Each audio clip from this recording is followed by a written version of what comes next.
ويمكن أنا النهاردة بعمل الفيديو ده بدون مونتاج وبدون أي حاجة عشان أوصل رسالة.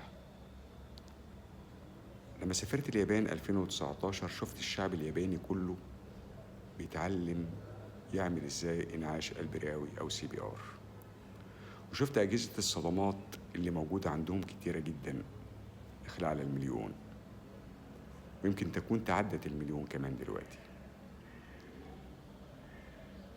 بصيت حواليا وبصيت لمين اللي جنبنا، لقيت دولة إسرائيل. دولة إسرائيل الصغيرة بتعلم شعبها كله يعمل ازاي CPR أو انعاش قلب رئوي. ما بدأت أفكر حتى في حفلة التخرج بتاعتنا في اليابان، قلت كلمة مسج for the world